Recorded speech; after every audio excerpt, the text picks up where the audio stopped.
Chapter 6, Stealth Jihad, the Quiet Conquest. This civilizational replacement does not begin with bombs or battlefields. It begins quietly, through policy, through litigation, through the calculated revision of law, finance, culture, education, and the entire communications landscape, from publishing and social media to government messaging. This is stealth jihad, economic, legal, social, educational, and communications infiltration without open violence. Section 1, the 3 stages of jihad. Islamic doctrine describes 3 phases of jihad.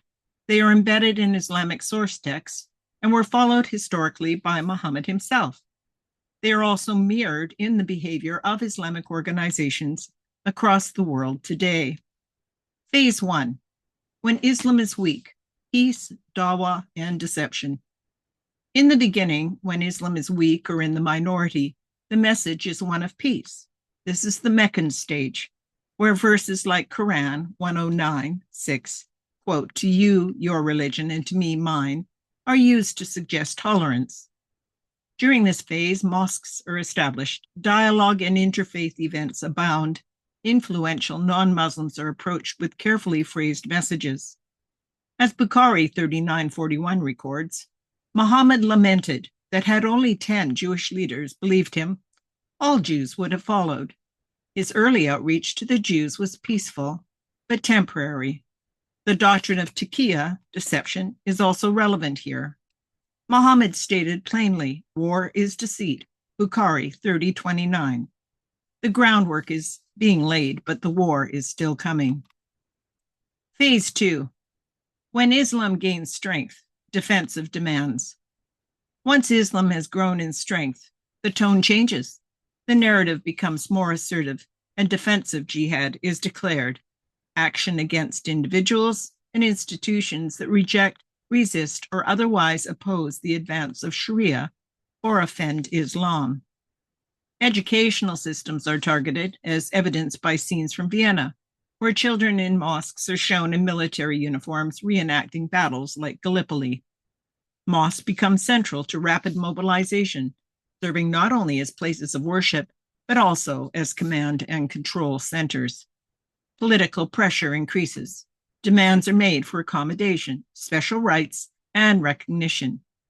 In Western nations, this takes the form of blasphemy laws rebranded as Islamophobia, Islamic financing schemes, lawfare, halal certification, political lobbying, and the embedding of Islamic charities and voting blocs into mainstream institutions. Universities and political parties become tools of expansion, as we have seen in the EU, the UK, the US, Canada, and Australia. Phase 3, when Islam has the upper hand, conquest and subjugation. When Islam has the advantage, conquest is no longer hidden. Quran 9:14 instructs Muslims, fight them. Allah will punish them by your hands and will disgrace them and give you victory over them and satisfy the breasts of a believing people. Quran 9:29 commands Muslims to fight Jews and Christians until they pay the jizya with willing submission and feel themselves subdued. There is no more talk of peace, as Quran 47:35 warns. So do not weaken and call for peace while you have the upper hand. Hadith Muslim 2405 makes the goal explicit, quote, "Fight until they say there is no God but Allah.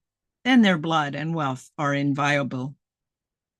The 3rd stage is characterized by total dominance, legal, cultural, and political, and the destruction of previous civilizations, such as the Taliban's demolition of the Bamiyan Buddhas in Afghanistan, and the enforced erasure of non-Islamic heritage throughout territory under their control. Today, Western leaders fail to recognize war unless it is declared by a nation state. But for Islam, the doctrine itself is the declaration.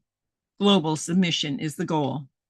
Quran 61:9, quote, "It is he who sent his messenger with guidance in the religion of truth to manifest it over all religion, although those who associate others with Allah dislike it."